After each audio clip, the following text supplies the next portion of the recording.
അപ്പം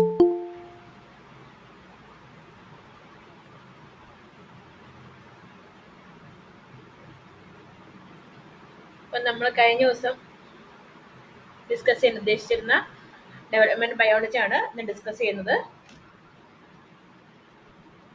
കഴിഞ്ഞ ദിവസത്തെ 2 സ്ലൈഡ് ബാക്കിയുണ്ട്, ക്വസ്റ്റ്യൻസ് ആണ്. നമ്മൾ നിർത്തിയിരുന്നത് ലിപ്പിഡ് മെറ്റബോളിസത്തിലായിരുന്നു.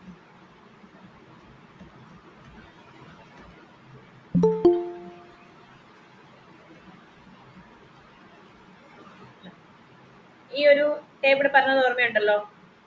നമുക്കെന്നാ ക്വസ്റ്റ്യൻ ചെയ്ത് നോക്കിയാലോ.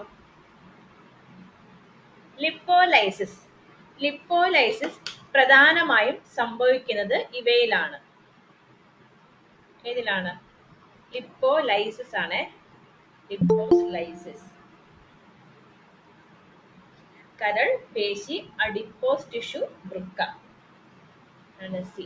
അഡിപ്പോസ് ടിഷ്യൂ അല്ല, അഡിപ്പോസ് കലകളിലാണ് ലിപ്പോലൈസിസ് സംഭവിക്കുന്നത്, ലിപ്പിഡിന്റെ ബ്രേക്ക് ഡൗൺ സംഭവിക്കുന്നത്. ഞാൻ അടുത്തത് ഫാറ്റി ആസിഡുകളുടെ ബീറ്റ ഓക്സിഡേഷന്റെ അന്തിമ ഉൽപ്പന്നം എന്ന് വെച്ചാൽ എൻ പ്രൊഡക്റ്റ് ഇനി പറയുന്നതിൽ ഏതാണ്? Pyruvate, lactate, acetyl coenzyme, glycerol. Acetyl coenzyme A ആണ് ബീറ്റ ഓക്സിഡേഷന്റെ എൻ പ്രൊഡക്റ്റ്.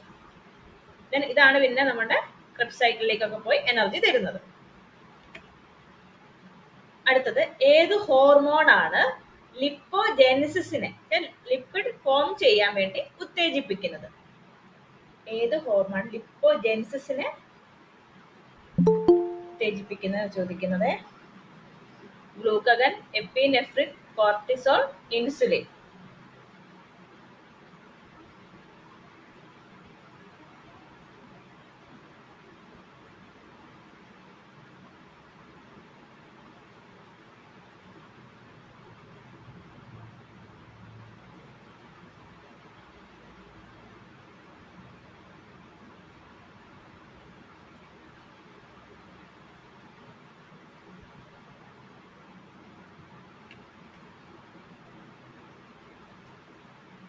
ഇവിടെ നോക്കുക, lipogenesis under insulin stimulation excess glucose is converted into pyruvate, acetyl coenzyme, fatty acid, stored as triglycerides. എന്താണ് ലിപ്പിഡ്സ്? ട്രൈഗ്ലിസറൈഡ്സ് എന്താണ്? Lipids. അപ്പം ഇൻസുലിന്റെ stimulation കൊണ്ടാണ് insulin.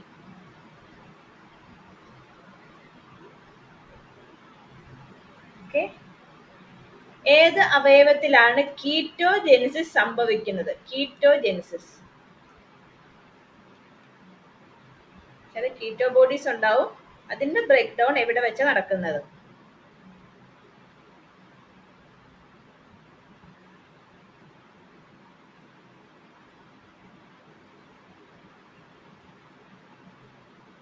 എവിടെ വെച്ചാണ്? സംശയം എല്ലാവർക്കും. എവിടെയാണ് കീറ്റോജെനിസിസ് നടക്കുന്നത്? ലിവറിലെ മൈറ്റോകോൺഡ്രിയയിലാണ്. ഇപ്പൊ ലിവറിലാണ് നടക്കുന്നത്.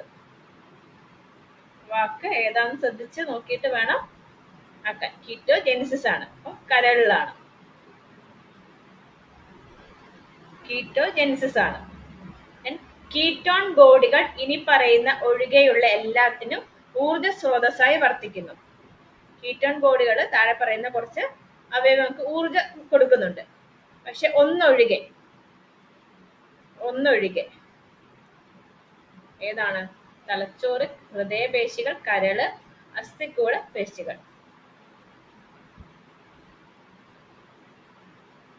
കരളിലാണ് കേട്ടോ. കരളിലാണ് കീറ്റോൺ ബോഡികൾ ഉണ്ടാവുന്നതെങ്കിലും കീറ്റോൺ ബോഡികളെ ബ്രേക്ക് ഡൗൺ ചെയ്യാനുള്ള എൻസൈം കരളിലില്ല.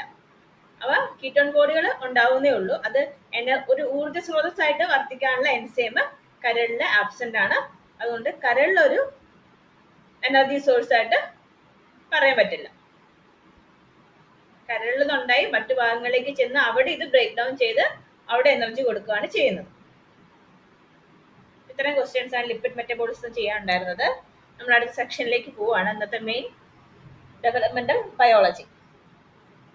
ഇന്നലെ തന്നെ നമ്മൾ ചെയ്ത പോലെ നോട്ട് തന്ന കുറച്ച് കാര്യങ്ങൾ ക്ലാസ്സിൽ നമുക്ക് ലഭിക്കാത്ത കുറച്ച് കാര്യങ്ങൾ ആദ്യം ഡിസ്കസ് ചെയ്യാം. നമുക്ക് ക്ലീവേജ്, ബ്ലാസ്റ്റുല, മോറുല ഉണ്ടല്ലോ പഠിക്കാൻ. അപ്പം നമുക്ക് എല്ലാവർക്കും അറിയാം, ഇത് എഗ്ഗാണ്, ഇത് സ്പെർ. ദെൻ രണ്ടുകൂടി കമ്പൈൻ ചെയ്തിട്ട് നമുക്ക് ഫെർട്ടിലൈസ്ഡ് എഗ്ഗ് കിട്ടി. ദെൻ ഈ ഫെർട്ടിലൈസ്ഡ് എഗ്ഗ് എന്താ? സൈഗോട്ട്, സിദ്ധാന്തം അല്ലേ. അത് പിന്നെ അങ്ങനെ തന്നെ നിൽക്കണോ? പിന്നെ ഭ്രൂണമായിട്ട് മാറണം. എന്താവണം? അത് ഡിവിഷൻ സംഭവിക്കണം, ക്ലീവേജ് സംഭവിക്കണം. ആദ്യം ഒരു 2 സെൽഡ് സ്റ്റേജ് ആവും, പിന്നെ 4 സെൽഡ് സ്റ്റേജ് ആവും. ദെൻ നോക്കൂ 8, 16 എന്ന് പറഞ്ഞ് സ്റ്റേജുകൾ കടന്നു പോകും. ദെൻ അതിലൊന്നാണ് 8, 16 ഉള്ള സ്റ്റേജാണ് മോറുല എന്ന് പറയുന്നത്. മോറുല കഴിഞ്ഞ് വരുന്ന സ്റ്റേജാണ് ബ്ലാസ്റ്റുല. ഓക്കെ, ബ്ലാസ്റ്റുല കഴിഞ്ഞ് വരുന്നതാണ് ഗാസ്റ്റുല. ഈ സ്റ്റേജിലാണ് നമ്മുടെ ഗാസ്റ്റുലേഷൻ ഒക്കെ സംഭവിക്കുന്നത്. നമ്മുടെ എക്ടോഡേം, മീസോഡേം, എൻഡോഡേം എന്ന ജേംലേസ് ഒക്കെ ഉണ്ടാവുന്നത് ഈ ഒരു സ്റ്റേജിലാണ്. നമുക്ക് ഓരോ സ്റ്റേജും ഓരോ ടൈപ്പ് ഉണ്ട്. അത് അതിന്റെ എക്സാമ്പിളും ആണ് മെയിൻ ആയിട്ട് നിങ്ങൾ ഫോക്കസ് ചെയ്യേണ്ടത്. അപ്പം ഇത് നമ്മുടെ NCERT ബുക്കിൽ കൊടുത്തിട്ടുള്ളതാണ്. ടേം കാണാൻ വേണ്ടിയിട്ടാണ് ഞാൻ ഇവിടെ കൊടുത്തത്. സിദ്ധാന്തം അണ്ടവാഹിയുടെ, ഏതാണ് നമ്മുടെ ഫലോപ്പിയൻ ട്യൂബിന്റെ ഇസ്മസിലൂടെ കടന്നു പോകുമ്പോൾ കൃമഭംഗത്തിന് എന്താണ്? ആദ്യം മൈറ്റോസിസിന് വിധേയമാവുക ചെയ്യാം. അതാണ് സെൽ നമ്പർ കൂടുന്നത്. ഓക്കെ, തുടരെയുള്ള ഈ വിഭജന പ്രക്രിയ സിദ്ധാന്ത ഖണ്ഡനം, ക്ലീവേജ് എന്ന് പറയും. പിളർപ്പ്, ക്ലീവേജ്, സിദ്ധാന്ത ഖണ്ഡനം. സിദ്ധാന്തത്തിനാണ് അവിടെ ക്ലീവ് ചെയ്തപ്പോൾ സിദ്ധാന്ത ഖണ്ഡനം എന്ന് വിളിക്കുന്നു.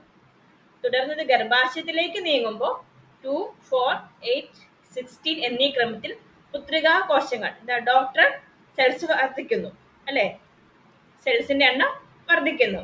ഈ കോശങ്ങളെ ഭ്രൂണഖണ്ഡം, ഓരോന്നിനെ ഇങ്ങനെ ഉണ്ടാകുന്ന ഓരോ കോശങ്ങളെ എന്താ പറയാ? പുത്രികാ കോശങ്ങൾ എന്താ പറയാ? ഓരോ ബ്ലാസ്റ്റോമിയർ എന്ന് പറയും. അതും ഓർത്ത് വെക്കണം. മലയാളത്തിൽ ഭ്രൂണഖണ്ഡം എന്ന് വിളിക്കുന്നു. ഇങ്ങനെ ഒരു 8 മുതൽ 16 വരെയുള്ള ഭ്രൂണഖണ്ഡങ്ങൾ ചേർന്നുള്ള കോശ സമൂഹമാണ് മോറുല. നമ്മൾ ആദ്യം കണ്ട ഈ സ്റ്റേജാണ് മോറുല. ദെൻ അതിനുശേഷം ഈ മോറുല ഗർഭാശയത്തിലേക്ക് നീങ്ങുന്നതിനിടയിൽ വീണ്ടും വിഭജനം തുടങ്ങുകയും ബ്ലാസ്റ്റോസിസ്റ്റ്, ബ്ലാസ്റ്റുലയാണ്. ഹ്യൂമന്റെ കേസില് ബ്ലാസ്റ്റുവിന്റെ പേര് എന്താണ്? ബ്ലാസ്റ്റോസിസ്റ്റ് എന്നാണ്. അത് ഓർത്ത് വെക്കണം. ബ്ലാസ്റ്റ സ്റ്റേജ് ആണ്, ഹ്യൂമൻ ആയതുകൊണ്ട് ബ്ലാസ്റ്റോസിസ്റ്റ് എന്ന് പറയുന്നു. നമ്മളിപ്പോ നമ്മുടെ ഒരു ഹ്യൂമന്റെ ബ്ലാസ്റ്റിൽ നോക്കുകയാണെങ്കിൽ അവിടെ എന്ത് കാണാൻ സാധിക്കും? പുറമെ, ഏറ്റവും പുറമെ ഉള്ള പാളിയാണ് ട്രോഫോപ്ലാസ്റ്റ്, പോഷാഹാരം. അതിനുള്ളില് അതിനോട് ബന്ധിപ്പിച്ചിരിക്കുന്ന ഭാഗമാണ് ഇന്നർ സെൽമാസ്. ഇന്നർ സെൽമാസ് ആന്തരകോശ സമൂഹം. ഈ ആന്തരകോശ സമൂഹമാണ് പിന്നീട് ഗർഭാശയന്തര പാളികളിൽ കൂട്ടിച്ചേർക്കുകയും ഭ്രൂണമായിട്ട് മാറുകയും ചെയ്യുന്നത്. ഇന്നർ സെൽമാസ് ഭ്രൂണമായിട്ട് മാറുകയും ഈ പോഷാഹാര പാളി എന്തായിട്ടാ മാറുന്നേ? നമ്മുടെ ഗർഭാശയ യൂട്രസിന്റെ വാളില് കൂടിച്ചേർക്കുകയും ചെയ്യും. അപ്പൊ ഇന്നർ സെൽമാസ് ആണ് പിന്നെ ഭ്രൂണമായിട്ട് മാറുന്നതെന്ന് ഓർക്കുക. ഇത് നമ്മുടെ ഹ്യൂമന്റെ കേസ് പറഞ്ഞതാണ്. ദെൻ നിങ്ങൾ ഇവിടെ ഓർക്കേണ്ട മറ്റൊരു കാര്യമാണ് ടൈപ്സ് ഓഫ് എഗ്. അത് ഞാൻ ക്ലാസ്സിൽ തന്നിട്ടുണ്ട്. നമ്മുടെ ഈ യോക്ക്, മഞ്ഞക്കരു എന്നൊക്കെ പറയുന്ന യോക്കിന്റെ അനുസരിച്ച് എഗ്ഗിനെ ഡിഫറെന്റ് ആയിട്ട് ക്ലാസിഫൈ ചെയ്തിട്ടുണ്ട്. ബേസ്ഡ് ഓൺ യോക്കിന്റെ എമൗണ്ട് അനുസരിച്ച് മൈക്രോലിസിത്തൽ, ആ പേര് തന്നെ ഉണ്ട്, very little yolk, evenly distribute ആയിരിക്കും. അതുകൊണ്ട് അതിന് ഐസോലിസിത്തൽ എന്ന് പറയും. അതിന്റെ എക്സാമ്പിൾ ആണിത്. ഹ്യൂമൻസ് ഒക്കെ എന്താണ്? മൈക്രോലിസിത്തൽ. ഹ്യൂമൻസ് അല്ലെങ്കിൽ എന്താ പറയാ, ഒന്നെങ്കിൽ യോക്ക് ഉണ്ടാവില്ലല്ലേ, വളരെ കുറച്ചേ ഉണ്ടാവുള്ളൂ ഹ്യൂമന്റെ കേസിൽ. ദെൻ അടുത്തതാണ് മീസോലിസിത്തൽ. ഒരു മോഡറേറ്റ് യോക്ക് ആയിരിക്കും മീസോലിസിത്തൽ ഉണ്ടാവുക. ദെൻ മാക്രോലിസിത്തൽ എന്താ? ഒരുപാട് ലാർജ് എമൗണ്ട് യോക്ക് ആയിരിക്കും ഉണ്ടാവുക. ബേർഡ്സ്, റെപ്റ്റൈൽസിനൊക്കെ അതിന്റെ ഉദാഹരണങ്ങളാണ്. ദെൻ ഇതിന്റെ ഡിസ്ട്രിബ്യൂഷൻ അനുസരിച്ച് അടുത്ത ക്ലാസിഫിക്കേഷൻ ആണ് ഐസോലിസിത്തൽ. ഐസോ, ഒരേപോലെ യോക്ക് ഡിസ്ട്രിബ്യൂട്ട് ചെയ്യാം. ടീലോലിസിത്തൽ എന്ന് പറയുമ്പോ ലാർജ് യോക്ക് ഉണ്ടാവും, പക്ഷെ യോക്ക് ഒരു വെജിറ്റേറ്റീവ് പോളിൽ തന്നെ, രണ്ട് ആനിമൽ പോളും ഉണ്ട്, വെജിറ്റേറ്റീവ് പോളും ഉണ്ട്. ആ വെജിറ്റേറ്റീവ് പോളിൽ തന്നെ കോൺസെൻട്രേറ്റ് ചെയ്തിരിക്കുകയാണ് ടീലോലിസിത്തൽ. ഇനി സെൻട്രോലിസിത്തൽ എന്ന് വെച്ചിട്ട് എന്താണ്? Yolk in the centre. ഇതിന്റെ എക്സാമ്പിൾ നോട്ട് ചെയ്ത് വെക്കണം, ഇമ്പോർട്ടന്റ് ആണ്. ഇത് ഇവിടെ പറയാൻ കാരണം നമുക്ക് ക്ലീവേജ് വരുന്നുണ്ട്. നേരത്തെ പറഞ്ഞല്ലോ ക്ലീവേജ് നടക്കുന്നു എന്ന്. അപ്പം ഓരോ എഗ്ഗിനനുസരിച്ചായിരിക്കും അവിടുത്തെ ക്ലീവേജിന്റെ ടൈപ്പും ഉണ്ടാവുക. മെയിൻ ആയിട്ട് 2 ടൈപ്പ് ക്ലീവേജ് ആണ്, ഹോളോബ്ലാസ്റ്റിക്കും മീറോബ്ലാസ്റ്റിക്കും. ഹോളോബ്ലാസ്റ്റിക് എന്ന് വെച്ചിട്ടുണ്ടെങ്കിൽ നമ്മൾ എഗ്ഗിനെ പൂർണ്ണമായിട്ട് ഒരു സൈഡോ ഒരു വശമോ മാത്രമല്ല, എഗ് പൂർണ്ണമായിട്ട് കംപ്ലീറ്റ് ക്ലീവേജ് നടത്തും. എൻ്റയർ സൈഗോട്ടിനെ, ഇപ്പൊ എഗ് സൈഗോട്ടായി, സൈഗോട്ടിനെ കംപ്ലീറ്റ് ക്ലീവേജ് ആണ് ഹോളോബ്ലാസ്റ്റ് നടക്കുക. അത് ഏത് ടൈപ്പ് എഗ്ഗിൽ നടക്കുക? ഐസോലെസീത്തലും മീസോലെസീത്തലും ആയ എഗ്ഗിലാണ് ഈ ഹോളോബ്ലാസ്റ്റിക് ആയിട്ടുള്ള ക്ലീവേജ് നടക്കുന്നത്. എക്സാമ്പിൾ നോട്ട് വെക്കണം, ഇമ്പോർട്ടൻ്റ് ആണ്. ദെൻ അതിൽ തന്നെ രണ്ട് ടൈപ്പ് ഉണ്ട്, ഈക്വല് അൺഈക്വല്. ഓക്കെ, അപ്പം ഐസോലെസീത്തിലായ എഗ്ഗാണ് ഹോളോബ്ലാസ്റ്റിക് ക്ലീവേജ് നടക്കുന്നെങ്കിൽ എല്ലാ ബ്ലാസ്റ്റോമിയറിനും ഒരേ സൈസ് ആയിരിക്കും, അതാണ് പറയുന്നത്. ദെൻ മീസോലെസീത്തിലായിട്ടുള്ള ഒരു എഗ്ഗിലാണ് ഹോളോബ്ലാസ്റ്റിക് നടക്കുന്നെങ്കിൽ അൺഈക്വൽ ആയിരിക്കും. Smaller cell at animal colony, larger at vegetative pole. Okay, then meroblastic എന്ന് വെച്ചാൽ എന്താണ്? Partial cleavage due to the dense yolk. കാരണം ഇത് നടക്കുന്ന ടീലോലെസീത്തൽ ആൻഡ് സെൻട്രലോലെസീത്തൽ ആയിട്ടുള്ള എഗ്ഗിലാണ്. ലാർജ് ആയിട്ടുള്ള യോക്കിന്റെ എമൗണ്ട് കാരണം പാർഷ്യൽ ക്ലീവേജ് അവിടെ നടക്കുകയുള്ളൂ. അതുകൊണ്ടാണ് അതിനെ മീറോബ്ലാസ്റ്റിക് എന്ന് പറയുന്നത്. അതിൽ പ്രധാനമായിട്ട് രണ്ട് ടൈപ്പാണ്, ഡിസ്കോയിഡൽ ആൻഡ് സൂപ്പർഫിഷ്യൽ. ഇവിടെ നിങ്ങൾ നോട്ട് ചെയ്ത് വെക്കണം. ഡിസ്ക് പോലെ തന്നെ ആണ് ക്ലീവേജ് നടക്കുക, ആനിമൽ കോളനി ഡിസ്ക് പോലെയാണ് ക്ലീവേജ് നടക്കുന്നെങ്കിൽ ഡിസ്കോയിഡൽ എന്ന് പറയും. Example birds, reptiles. പക്ഷികളിലും റെപ്റ്റൈൽസിലും ഒക്കെയാണ് ഡിസ്കോയിഡൽ. ദെൻ സൂപ്പർഫിഷ്യൽ, പെരിഫറൽ റീജിയനിലാണ് ക്ലീവേജ് നടക്കുന്നത്, അതിന് പറയുന്നതാണ് സൂപ്പർഫിഷ്യൽ മീറോബ്ലാസ്റ്റിക് ക്ലീവേജ്. നടക്കുന്നത് എവിടെയാണ്? സെൻട്രലോലെസീത്തൽ ആയിട്ടുള്ള എഗ്ഗിലാണ്, ഇൻസെക്റ്റ്. അപ്പം പ്രാണികളിൽ കാണുന്ന ക്ലീവേജ് സൂപ്പർഫിഷ്യൽ, ഉപരിപ്ലവമായ ക്ലീവേജ് ആണെന്നുള്ള കാര്യം ഓർത്ത് വെക്കുക. സിദ്ധാന്ത ഖണ്ഡനമാണ്, ഇമ്പോർട്ടൻ്റ് ആണ്. മെയിനായിട്ട് നമുക്ക് സ്ഥിരം ക്വസ്റ്റ്യൻ വരാനുള്ള ചാൻസ് ഉണ്ട് ഇവിടെ. ഏത് ടൈപ്പാന്ന് വെച്ചാൽ മാച്ച് ദ ഫോളോയിങ് ചോദിക്കാം, അല്ലാതെ ഡയറക്റ്റ് ചോദിക്കാം. ഇൻസെക്റ്റിന്റെ സിദ്ധാന്ത ഖണ്ഡനം ഏതാണ്? ഇൻസെക്റ്റിൽ കാണുന്നത്.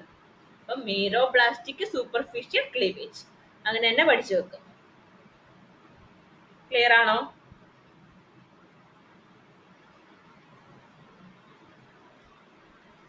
ഇത്രയാണ് നിങ്ങൾ എക്സാമ്പിൾ, ഓരോന്നിന്റെ എക്സാമ്പിൾ ആണ് മെയിൻ ആയിട്ട് നിങ്ങൾ ഓർത്ത് വെക്കേണ്ടത്. എക്സാമ്പിൾ ബേസ്ഡ് ക്വസ്റ്റ്യൻസ് വരാനാണ് ചാൻസ് കൂടുതൽ.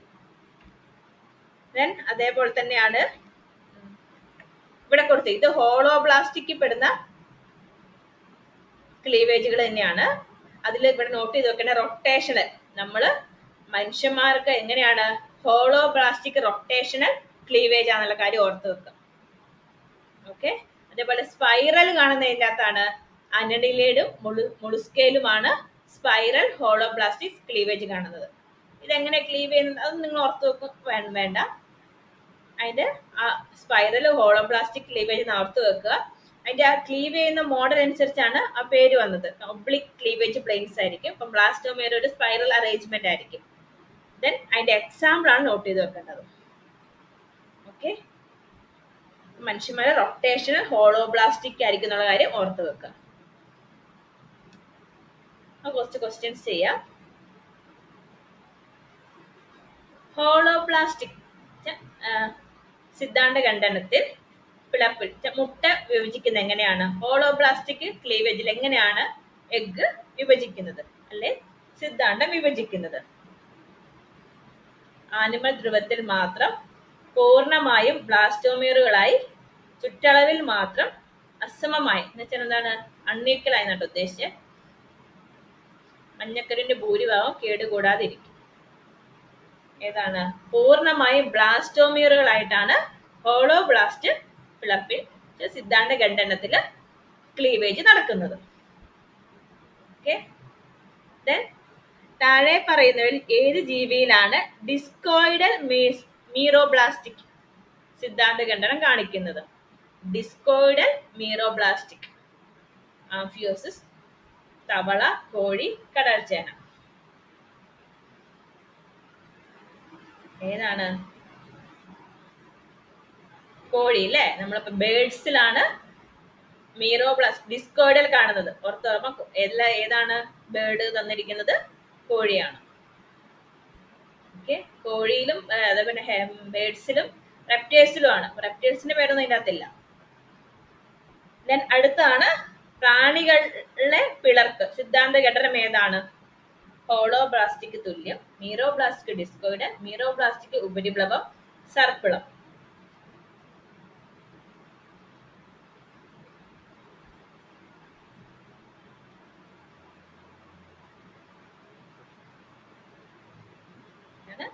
മീറോബ്ലാസ്റ്റിക് ഉപരിവിളവ്. സംശയമൊന്നുമില്ലല്ലോ.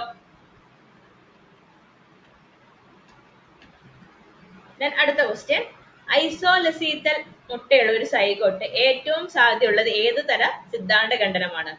മുട്ട ഏതാണ്? ഐസോലെസീത്തൽ.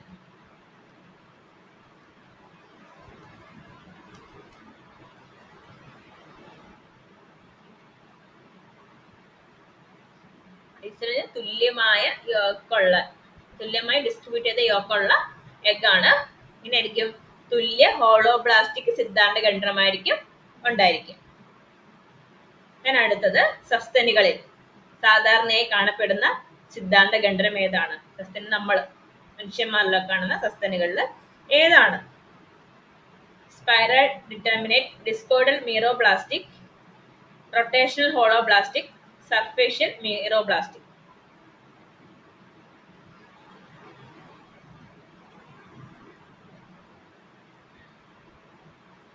Rotational holoblast. ആണല്ലോ.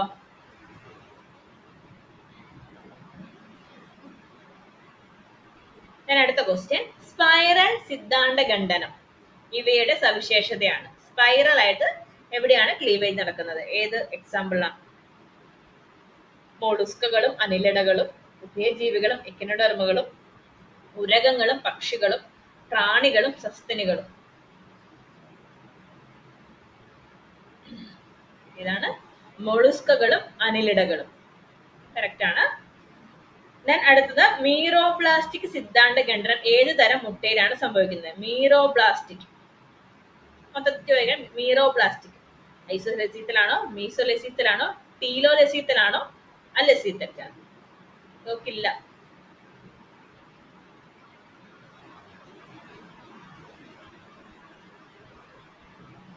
ഐസോലെസീത്തൽ എന്ന് പറഞ്ഞാൽ എന്താണ്? ഒരേപോലെ യോക്ക് ഡിസ്ട്രിബ്യൂട്ട് ചെയ്തിരിക്കുന്നു. മീസോലെസീത്തൽ എന്ന് പറഞ്ഞാലും എന്താണ്? ഒരു മോഡറേറ്റ് ലെവലിലാണ് അവിടെ ഉണ്ടായിരിക്കുക. ടീലോ ഒരു ടിപ്പില് മാത്രം, ഒരു വെജിറ്റേറ്റീവ് പോളിലൊക്കെ മാത്രമായിട്ട് കോൺസെൻട്രേറ്റ് ചെയ്തിരിക്കുക. അപ്പം ടീലോലെസീത്തലാണ്. കാരണം ഹോളോബ്ലാസ്റ്റിക് ആണ് ഐസോലെസീത്തലും മീസോലെസീത്തലും നടക്കുന്ന ഹോളോബ്ലാസ്റ്റിക് സിദ്ധാന്ത ഖണ്ഡനമാണ്. ടീലോലെസീത്തലിലാണ് മീറോബ്ലാസ്റ്റിക് സിദ്ധാന്തമാണ് നടക്കുന്നത്. ക്ലീവേജ് ക്ലിയർ ആണോ? ക്ലീവേജ് അതേപോലെ എഗ്ഗിന്റെ കാര്യം പറഞ്ഞത് ക്ലിയർ ആണ്. എക്സാമ്പിൾ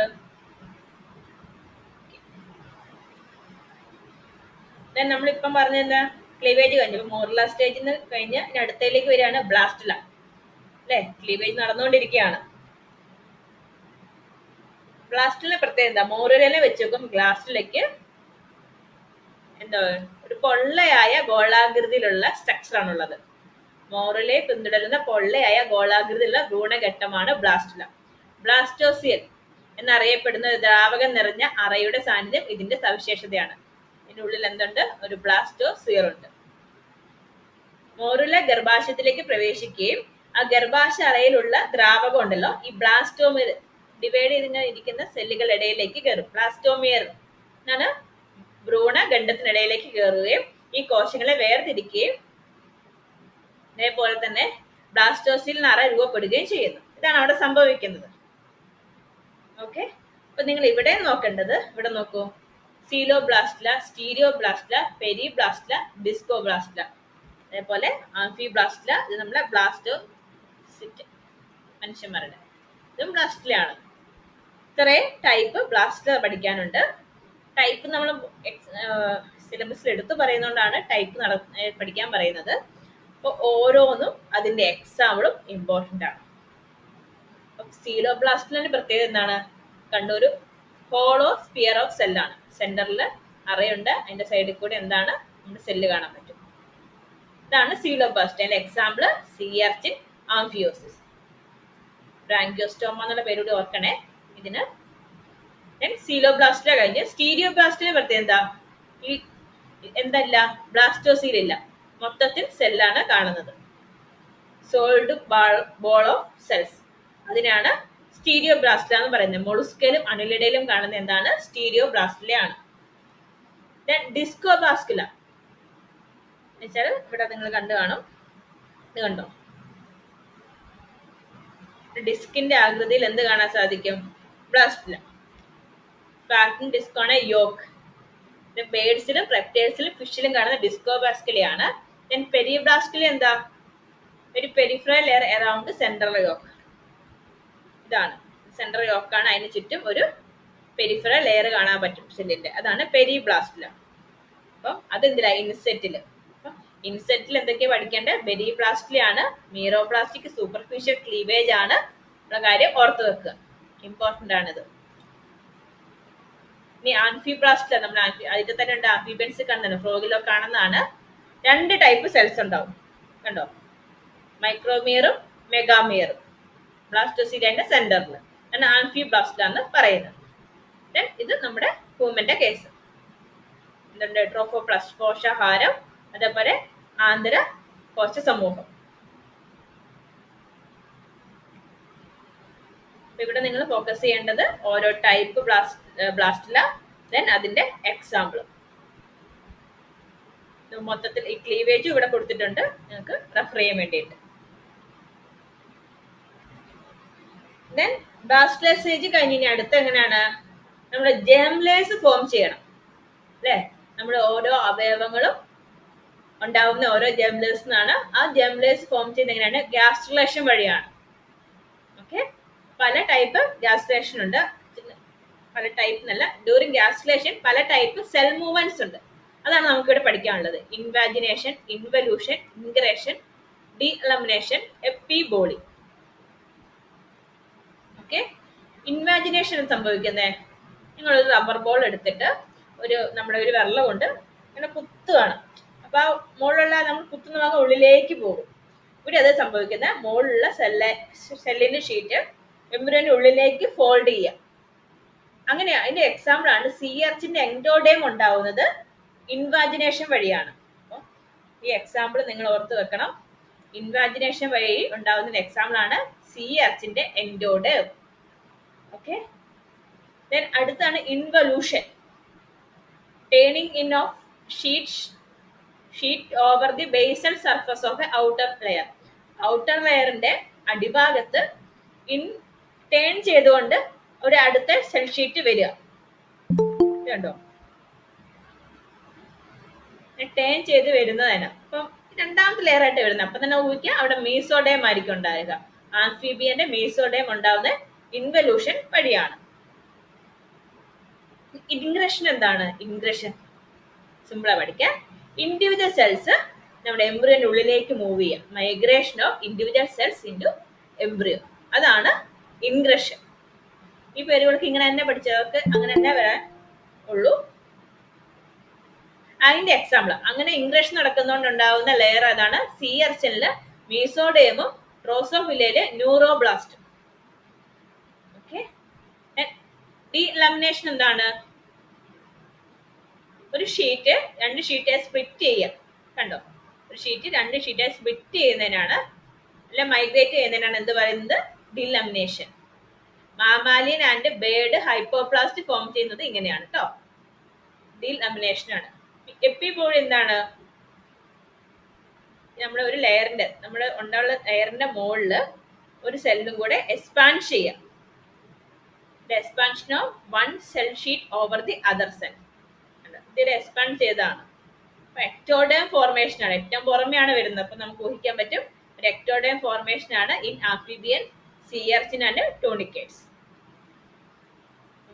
ബുദ്ധിമുട്ടുണ്ടെങ്കിൽ നിങ്ങൾ സ്കിപ്പ് ചെയ്യുക. സുവോളജിക്കാർക്ക് മാക്സിമം ഇത് ഫോക്കസ് ചെയ്യാൻ പറ്റുമായിരിക്കും. ഇത് പഠിക്കുന്നതിനൊപ്പം ഇതിന്റെ എക്സാമ്പിൾ നോട്ട് ചെയ്ത് വെക്കണം. ഇതൊന്നും സ്കിപ്പ് ചെയ്യാൻ പറയാൻ പറ്റുന്നില്ല, കാരണം ക്വസ്റ്റ്യൻ എങ്ങനെ വന്നാലോ. ഇമ്പോർട്ടന്റ് ഏരിയാസ് ആണ്. ഇവിടെ ഞാൻ എൻ്റെ ഒരു ടേബിൾ കൊടുത്തിട്ടുണ്ട്, ഇത് നിങ്ങൾ നോട്ട് ചെയ്യാം. ദെൻ ഇപ്പൊ നമ്മൾ പറഞ്ഞു ഓരോ ജേംലേഴ്സ് ഉണ്ടായില്ലേ. ഇനി ആ ജേംലേഴ്സ് വേണം അതിന്റെ ഡെറിവേറ്റീവ് ഉണ്ടാവാൻ, നമ്മുടെ ഓർഗൻസ് ഉണ്ടാവാൻ. അപ്പൊ ഓരോന്നിനും ഓരോന്നാണ് ഉണ്ടാവുന്നത്.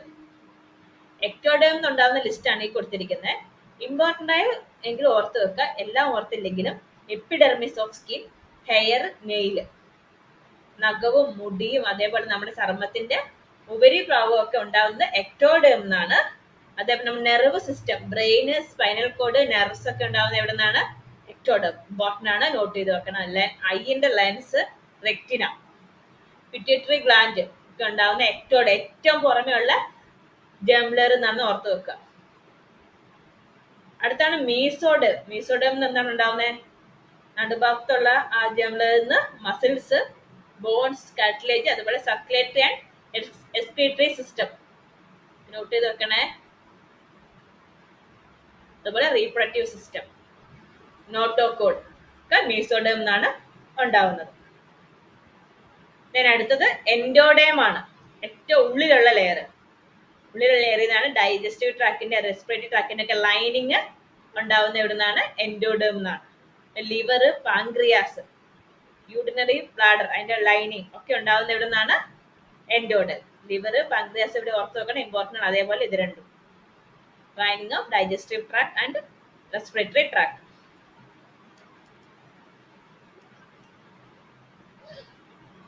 പ്രീവിയസ് ഇയർ ക്വസ്റ്റ്യൻ നോക്കുമ്പോൾ നമുക്ക് ഈ ഒരു ഭാഗത്തുനിന്ന് ക്വസ്റ്റ്യൻ ഇല്ലെങ്കിലും ക്വസ്റ്റ്യൻസ് ഒക്കെ ഇടാൻ ചാൻസ് ഉള്ള ഒരു ഏരിയ ആണിത്. ജേം ലേയേഴ്സും അതിന്റെ ഡെറിവേറ്റീവ്. ഓക്കെ,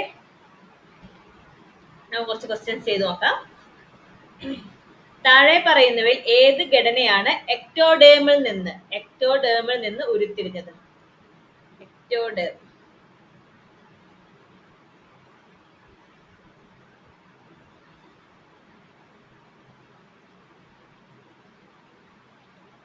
ചർമ്മത്തിന്റെ പുറന്തൊലി, ശരിയാണ്. നോട്ടോകോഡ് ഏതിൽ നിന്നാണ് ഉരുത്തിരിഞ്ഞത്? നോട്ടോകോഡ്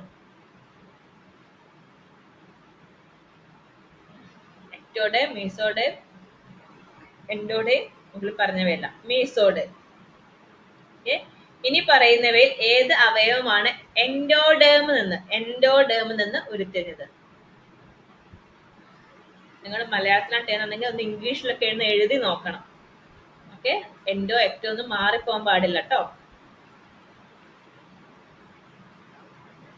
ബി, ശ്വാസകോശ ആന്തരിക പാടി. ഓക്കെ,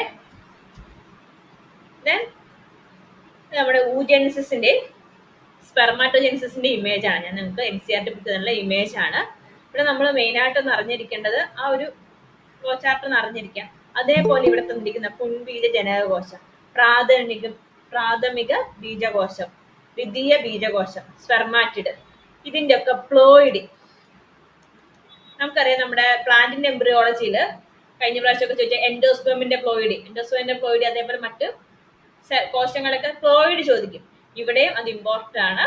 പ്ലോയിഡ് അറിഞ്ഞിരിക്കും, ഓരോന്നിന്റെയും പ്ലോയിഡ്. എവിടെ എന്ത് സംഭവിക്കും നമുക്ക് നോക്കാം. ചുരുക്കത്തില് നമുക്കറിയാം, ഇപ്പൊ ആദ്യം സ്പെർമാറ്റോജെനിസിസ്, പുംബീജോത്പാദനം അല്ലെ. മെയിൽസില് പുംബീജോത്പാദനം പ്രായപൂർത്തി ആകുമ്പോഴാണ് അവിടെ നടക്കുന്നത്.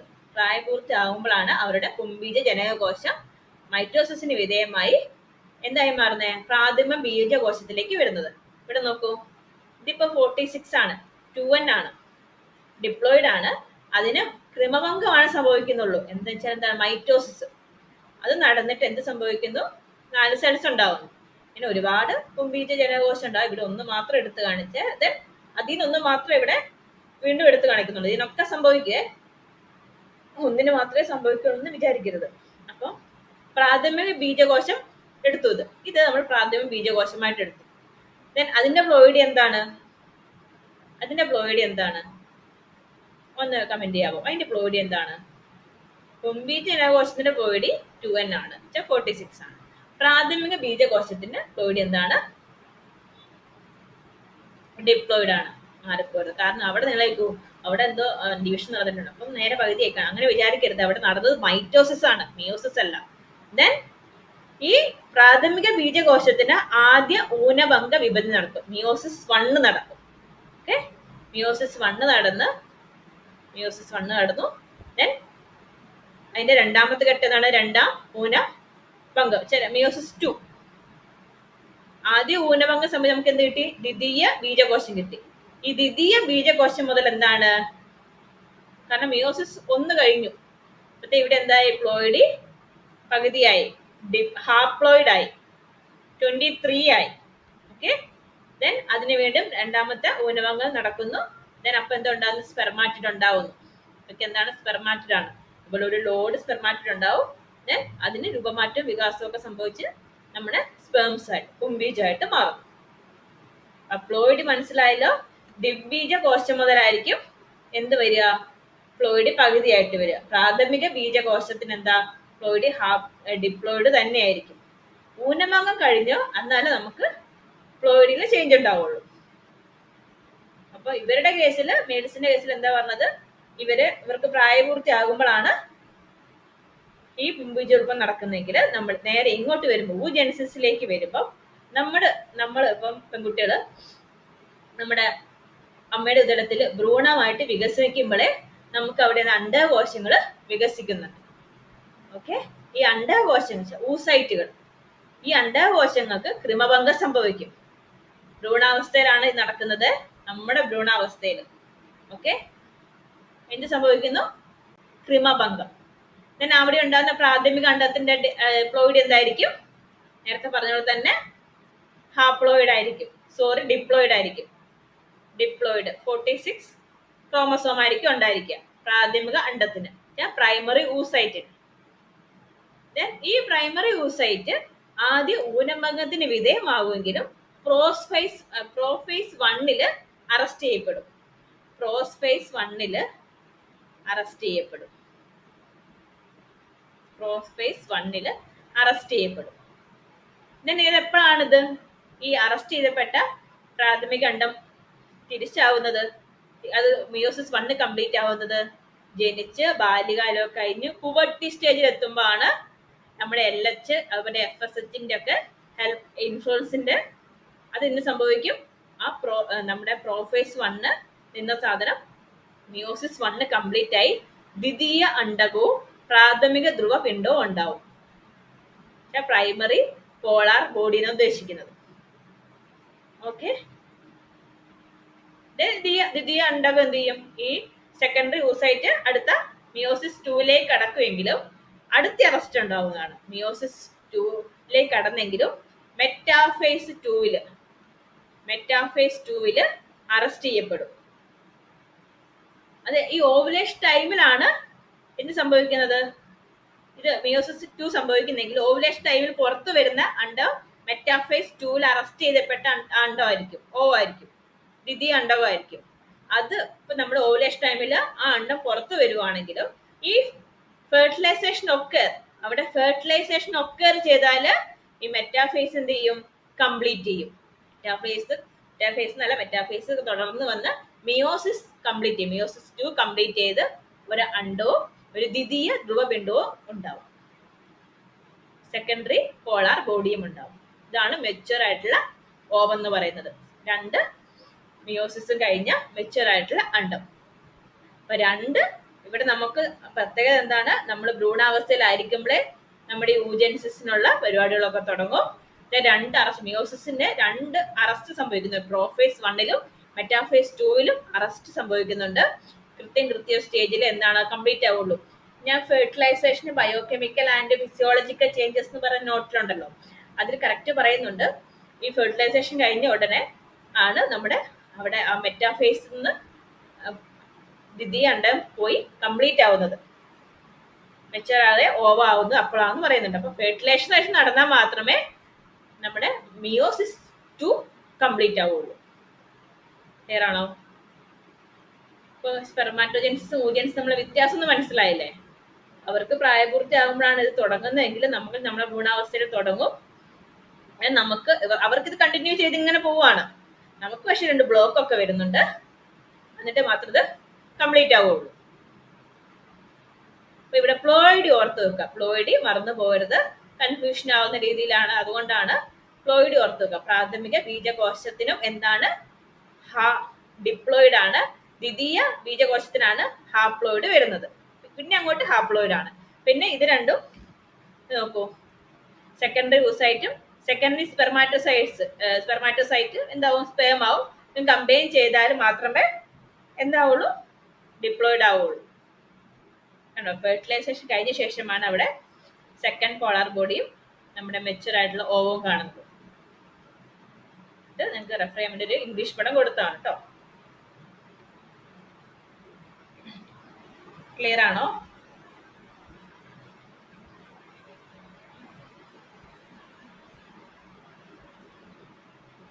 ദെൻ അടുത്ത ഒരു പ്രധാനം എന്ന് പറയുന്നത് കുംഭീജത്തിന്റെ പ്രധാന ഭാഗങ്ങളാണ്. നമ്മുടെ സ്പേമിന്റെ സ്ട്രക്ചർ ഒന്ന് പഠിച്ചു. സ്പേമിന്റെ ഓപത്തിന്റെ സ്ട്രക്ചർ നമുക്കൊന്ന് ഓവറോൾ നോക്കി വെക്കാം, ക്വസ്റ്റ്യൻ വരാൻ ചാൻസ് ഉണ്ട്.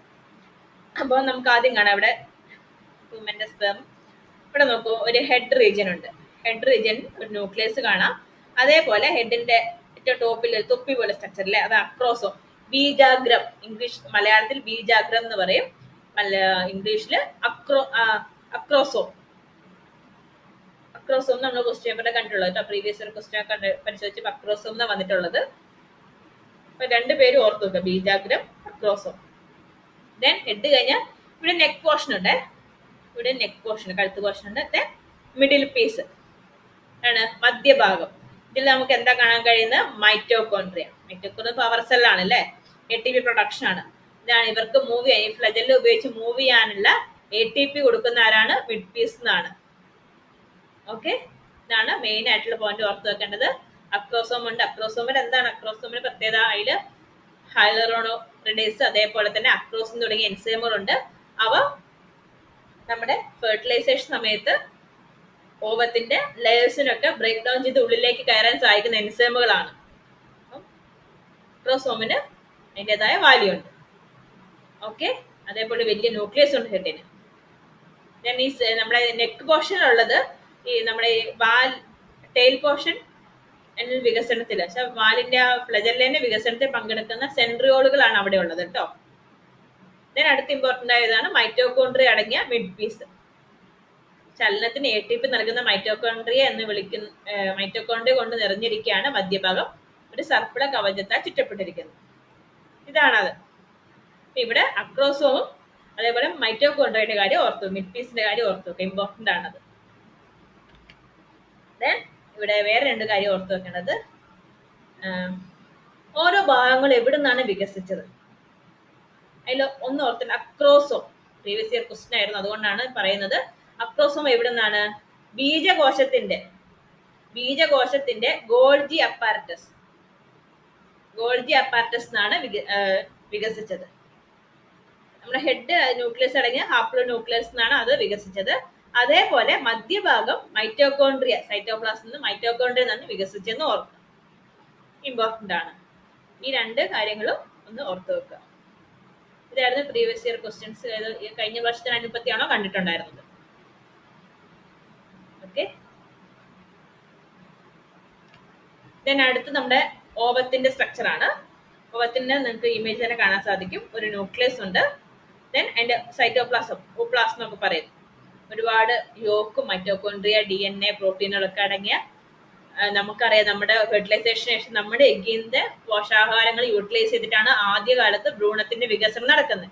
അതുകൊണ്ട് തന്നെ അവരെന്തായിരിക്കും? ഭയങ്കര ന്യൂട്രിയന്റ് ആയിരിക്കും, നല്ല സ്ട്രക്ചർ കാണുന്നത്. ദെൻ അതിന്റെ ഏറ്റവും പുറമെയുള്ള പാളി പറയുകയാണെങ്കിൽ കൊറോണ റേഡിയേറ്റ. സോണ പെല്ലുസിഡയെ ചുറ്റിപ്പറ്റിയുള്ള ഫോളിക്കുലാർ കോശങ്ങളുടെ പാളിയാണ് കൊറോണ റേഡിയേറ്റ. അതിനുള്ളിലാണ് ആന്തരിക സ്തരം എന്നറിയപ്പെടുന്ന സോണ പെലുസിഡ, ഒക്കെ ഒരു ഗ്ലൈക്കോ പ്രോട്ടീൻ പാളിയാണ്.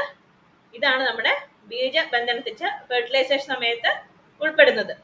അത് പൊട്ടിച്ച് അതിനുള്ളിൽ കയറാൻ വേണ്ടിയിട്ട്. പിന്നെ അതിൻ്റെ ഉള്ളിലാണ് വിറ്റ്ലൈൻ എൻവലപ്പ്, അതുപോലെ പ്ലാസ്മ മെംബ്രെയിൻ എന്നൊക്കെ പറയുന്ന ഏറ്റവും ഉള്ളിലുള്ള അണ്ടകോശത്തിന്റെ സ്ഥലം എന്ന് പറയുന്നത് പ്ലാസ്മ മെംബ്രെയിൻ ആണ്.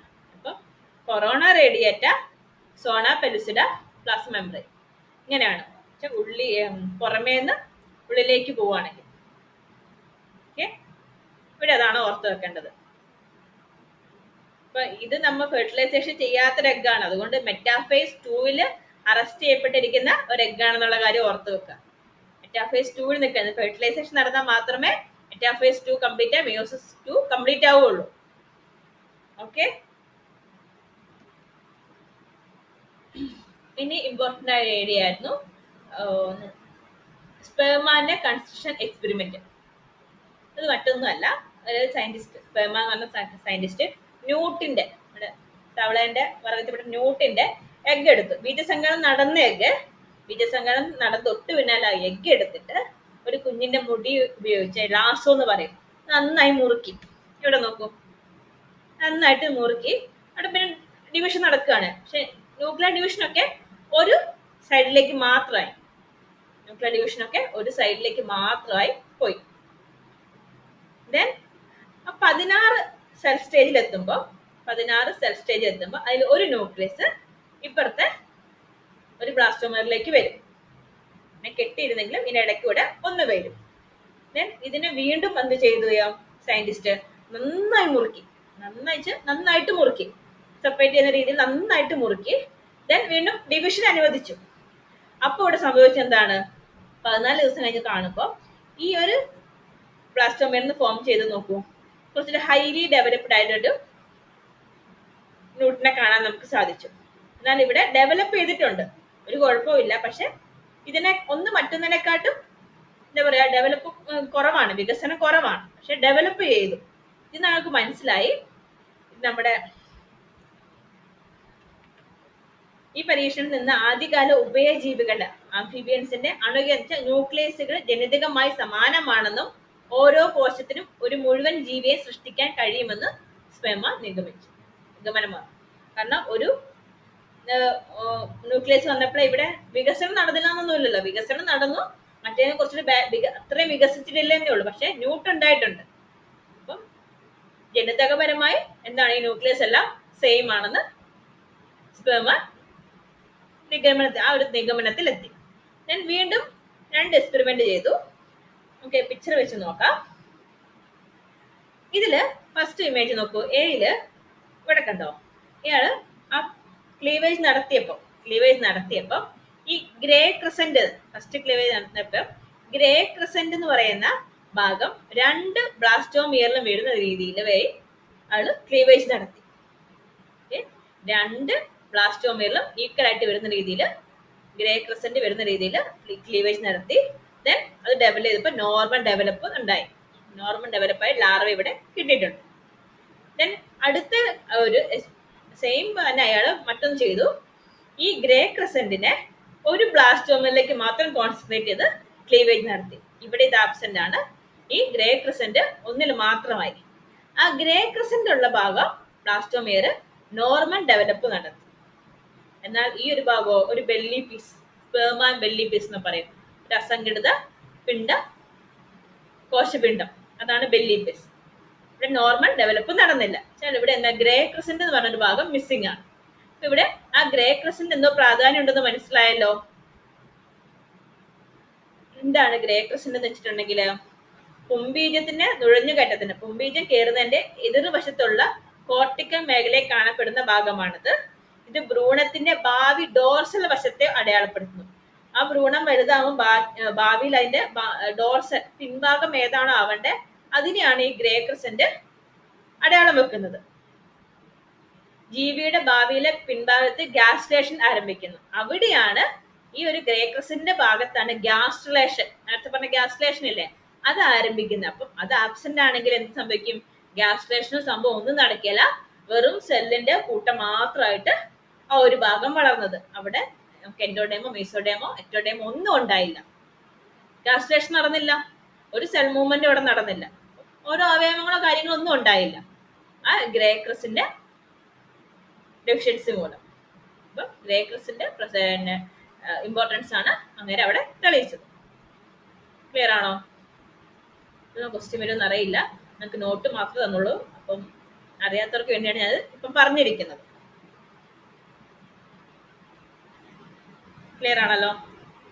അവിടെ എന്തുകൊണ്ട് എങ്ങനെ ആയിപ്പോയത്, ഒരു ബെല്ലി പീസ് പോലെ ആയിപ്പോയത്? അവിടെ ഗ്യാസ്ട്രേഷൻ നടന്നില്ല. അവിടെ ഗ്രേ ക്രസന്റ് ഇല്ലാത്തതുകൊണ്ട് ഗ്യാസ്ട്രേഷൻ നടന്നില്ല. നമ്മുടെ ജേർമലൈസ് ഒന്നും ഇല്ല, വെറും ഡിവിഷൻ മാത്രം സെല്ലിന്റെ ഒരു എന്താ പറയാ ഒരു പിണ്ഡം മാത്രമായിട്ട് മാറി.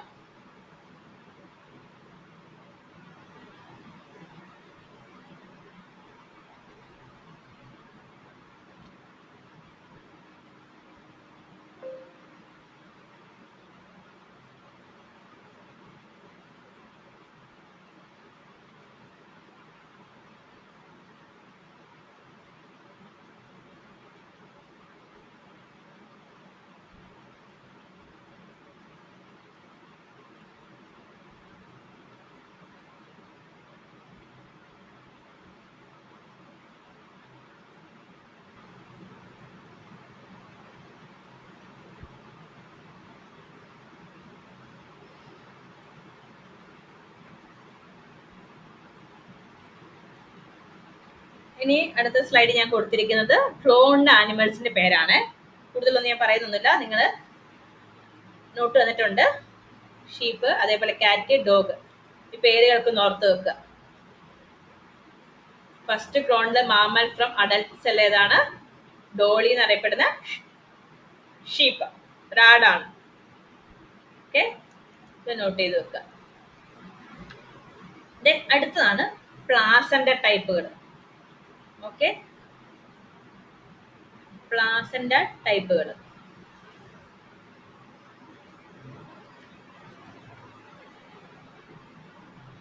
ഏതാണ് ആദ്യത്തെ ഇവിടെ കൊടുത്തിരിക്കുന്നത് ടൈപ്പ് എന്ന് പറയുന്നത്? നമ്മുടെ മെറ്റേണലും അതേപോലെ നമ്മുടെ കുട്ടിയുടെ അമ്മയുടെ തമ്മിൽ ഉണ്ടാകുന്ന ഒരു ബന്ധം ഉണ്ടല്ലോ, ആ ഒരു ബന്ധത്തിന്റെ അടിസ്ഥാനത്തിലുള്ള പ്ലാസന്റ ടൈപ്പാണ് haemochorial. Maternal blood is direct contact with chorion. Chorion എന്ന് പറയുന്നത് ഭ്രൂണാവസ്ഥയിലുള്ള ഭ്രൂണത്തിന്റെ ലെയറിൽ ഒന്നാണ് കോറിയോൺ. ആ കോറിയോണും മെറ്റേണൽ ബ്ലഡും ഡയറക്റ്റ് കോണ്ടാക്ട് വരെയാണ് ഹീമോകോറിയൽ എന്ന് പറയും. ഇത് ഹ്യൂമൻ ഒക്കെ ഹീമോകോറിയൽ ആണ്. ഓക്കെ, അതുപോലെ എൻഡോത്തീലിയോകോറിയൽ ഉണ്ട്, സിനാൻഷിയോകോറിയൽ, എപ്പിത്തീലിയോകോറിയൽ. നിങ്ങളിത് വായിക്കുക, അത് കൊടുത്തിട്ടുണ്ട്. ഇതിന്റെ എക്സാമ്പിൾ ആണ് ഇവിടെ നിങ്ങൾ ഓർത്ത് വെക്കേണ്ടത്.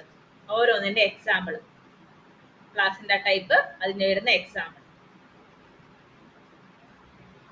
ദെൻ അടുത്തതാണ് based on shape and distribution of Willy.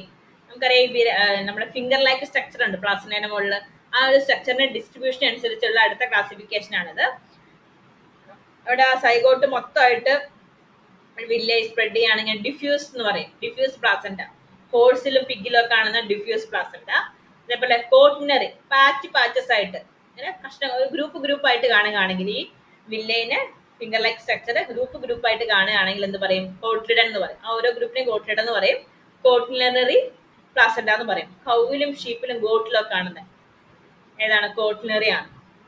സോണിനറി ആണെങ്കിലോ ഒരു ബെഡിലേക്ക് സോണ് പോലെ എംബ്രിയോന്റെ റൗണ്ട് കാണുന്നതിനാണ് സോണിനറി എന്ന് പറഞ്ഞത്. നമ്മുടെ പട്ടിയിലും പൂച്ചയിലും കാണുന്നത് സോണിനറി ആണ്. ഡിസ്കോയിഡൽ നമ്മുടെ ഏതാണ്? ഡിസ്കോയിഡൽ. ഓക്കെ, ഹ്യൂമനിലും മങ്കിയിലും ഒക്കെ കാണുന്ന ഏതാണ്? ഡിസ്കോയിഡ് ആയിട്ടുള്ള പ്ലാസന്റയാണ്. അതിൽ തന്നെ ഹ്യൂമന്റെ മോണോ ഡിസ്കോയിഡ്, ഒറ്റ ഒരു ഭാഗം മാത്രമാണ് കാണുക. പക്ഷെ മങ്കിയിൽ ബൈ ഡിസ്കോയിഡ്, രണ്ട് ഡിസ്ക് ആയിട്ട് നമുക്ക് കാണാൻ സാധിക്കും. ഓക്കെ, അപ്പൊ ഇതിന് മനുഷ്യന്മാരുടെ ഇവിടെ ഡിസ്കോയിഡൽ ആണെന്നുള്ള കാര്യം അവിടെ ഇവിടെ ഹീമോകോറിയൻ. മനുഷ്യന്റെ എങ്കിലും മൊത്തത്തിലുള്ളത് പഠിച്ചു വെക്കണേ. ദെൻ നമ്മുടെ ഫീറ്റൽ ടിഷ്യൂ ഇൻവോൾവ് ചെയ്യുന്നതനുസരിച്ച് ക്ലാസിഫൈ ചെയ്യുകയാണെങ്കിൽ കോറിയോണും അല്ലാൻടോസ് എന്ന് പറയുന്ന ഭാഗവും കൂടിയാണ്, ടോയ്സും കൂടി പറയുന്ന ഭാഗമാണ് നമ്മുടെ പ്ലാസന്റെ രൂപം ചെയ്യാൻ വേണ്ടിയിട്ട് ഫീറ്റൽ ടിഷ്യൂ ഉൾപ്പെട്ടിട്ടുള്ളെങ്കിൽ അതിനെ കോറിയോ അല്ലാൻടോണിക് പ്ലാസന്റ എന്ന് പറയും. നമ്മുടെ പ്ലാസന്റ ഇതാണ് കോറിയോ അല്ലാൻടോണിക് പ്ലാസന്റ. ഇവിടെ ഇത് നോട്ട് ചെയ്ത് വെക്കുക. ഇനി അമ്മയുടെ പെറ്റൽ ടിഷ്യൂ ഇൻവോൾവ് ചെയ്തിരിക്കുന്ന ബേസിസിൽ നമ്മൾ ക്ലാസിഫൈ ചെയ്യുകയാണെങ്കിൽ ഡെസിക്യുഡേറ്റ് പ്ലാസന്റ, നോൺ ഡെസിക്യുഡേറ്റ് പ്ലാസന്റ, അതേപോലെ കോൺട്രാ ഡെസിക്യുഡേറ്റ്. ഇതെന്ന് പറയുമ്പോൾ മെറ്റേണൽ ടിഷ്യൂ വളരെ ഭയങ്കര ടൈറ്റ്ലി ബൗണ്ട് ഒന്നും ആയിരിക്കത്തില്ല പ്ലാസന്റ ആയിട്ട്. മെറ്റേണൽ ടിഷ്യൂ ടൈറ്റ്ലി ബൗണ്ട് ചെയ്തിട്ടുണ്ടാവത്തില്ല. അതുകൊണ്ട് തന്നെ ബർത്തിന് സമയത്ത് പ്ലാസന്റന്റെ കൂടെ ഷെഡ് ഡൗൺ ചെയ്യുകയും ചെയ്യും. വുമൻസിൽ ഡെസിക്യുഡേറ്റ് പ്ലാസന്റ ആണെന്നുള്ള കാര്യം ഓർത്ത് വെക്കുക. നോൺ ഡെസിക്യുഡേറ്റ് എന്ന് പറഞ്ഞാൽ നല്ല ടൈറ്റ്ലി അറ്റാച്ച്ഡ് ആയിരിക്കും ഉണ്ടായിരിക്കും, അതുകൊണ്ട് അത് ഷെഡ് ചെയ്യില്ല. അതായത് കൗ, പിഗ്, ഹോഴ്സിലൊക്കെ എന്താണ് അത് നമുക്ക് കാണാൻ സാധിക്കും. അപ്പൊ ഇതും ഇമ്പോർട്ടൻ്റ് ആണ്, ഇത് രണ്ടും നോട്ട് ചെയ്ത് വെക്കുക.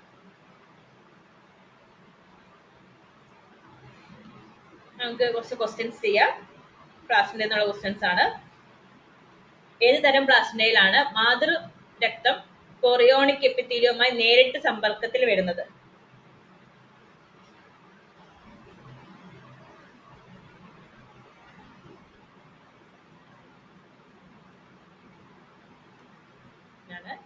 ഹീമോകോറിയലാണ്. പേരാണ്,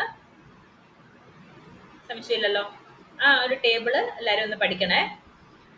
ദെൻ ഏത് മൃഗത്തിന് ആണ് ഡിഫ്യൂസ് പ്ലാസന്റ ഉള്ളത്? ഡിഫ്യൂസ് പ്ലാസന്റ, ഡിഫ്യൂസ്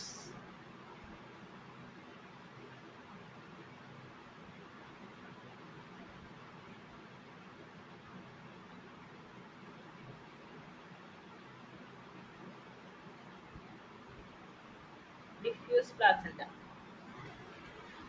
ഇതിലാന്ന് നോക്കിയ ഡിഫ്യൂസ് പ്ലാസന്റ പന്നിയിലും കുതിരയിലൊക്കെയാണ് കാണുന്നത് കേട്ടോ.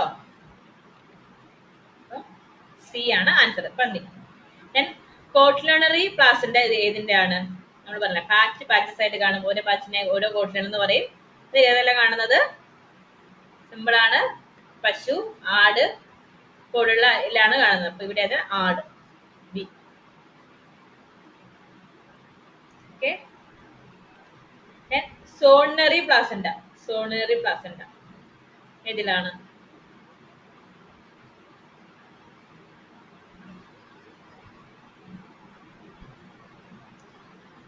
പട്ടിയിലും പൂച്ചയിലൊക്കെയാണ് കാണുന്നത്, നായ. ഓക്കെ. താഴെ പറയുന്നതിൽ ഏതാണ് epitheliochorial? Epitheliochorial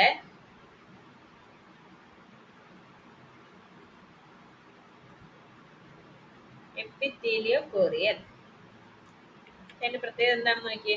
epitheliochorial എന്ന് വെച്ചാൽ എന്താണ്?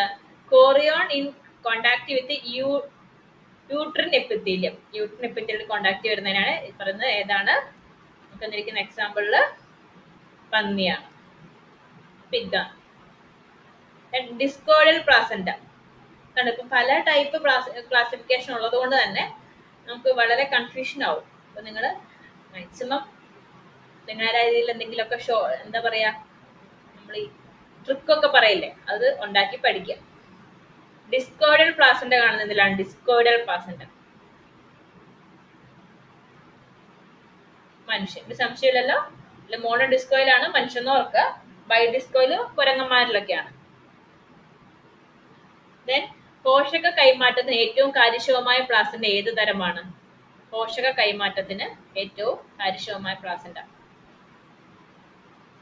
ഹീമോഗ്ലോറിൻ. ഡയറക്റ്റ് കോണ്ടാക്ട് വിട്ടാണ് മെറ്റേണൽ ബ്ലഡ്, അതുകൊണ്ടാണ് അത് അങ്ങനെ പറയുന്നത്. ഓക്കെ.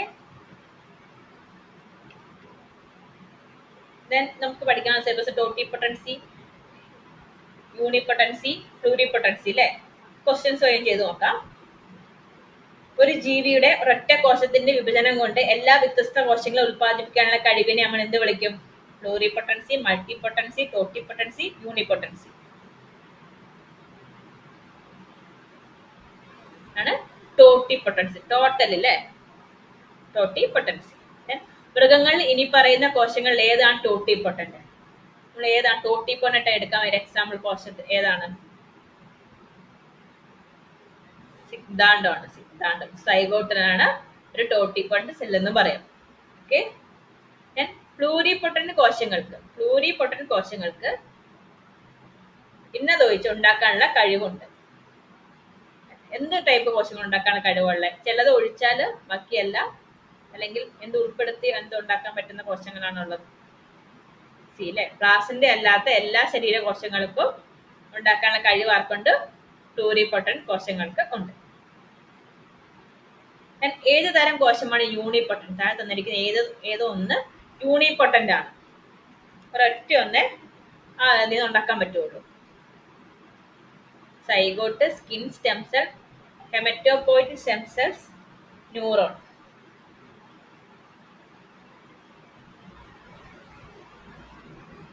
സ്കിൻ സ്റ്റെം സെൽസ് ആണ് ആൻസർ. ദെൻ കോശശേഷി, കോശത്തിൽ സെൽ പൊട്ടൻസി കുറയുന്നതിന്റെ ശരിയായ ക്രമം ഏതാണ്? കുറയുന്നതിന്റെ ശരിയായ ക്രമം. ഓക്കെ. ഇതിന് ഏറ്റവും കൂടുതൽ ആദ്യം വരും, ദെൻ അതിന്റെ കുറവ്, ഏറ്റവും ലാസ്റ്റ് ഏറ്റവും കുറവുള്ളത്.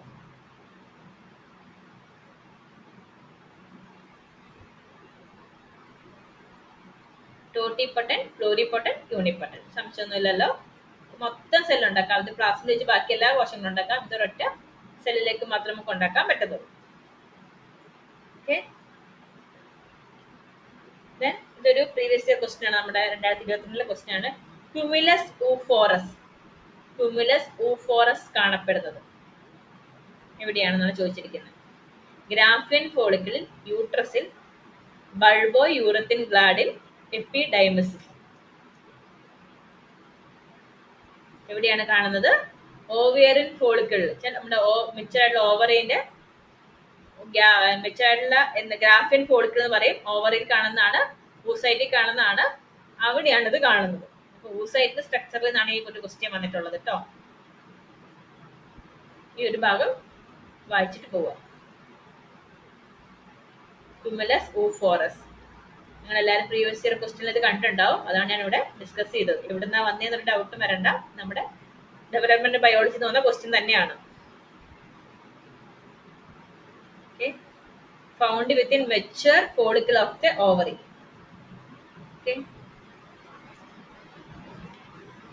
ഇനി രണ്ട് ക്വസ്റ്റ്യൻസ് ഉള്ളത് ഞാൻ VHS biology, HSST botany, zoology എന്നുള്ള കുറച്ച് ക്വസ്റ്റ്യൻസ് കിട്ടിയതാണ്.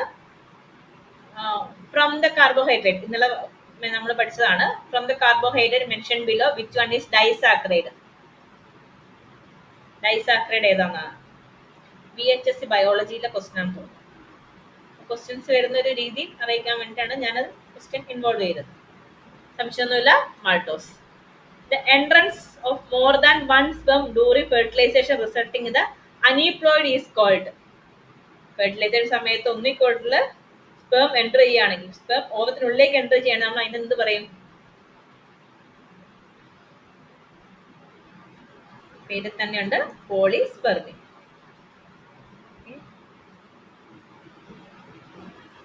ഒരു സെക്കൻഡ്.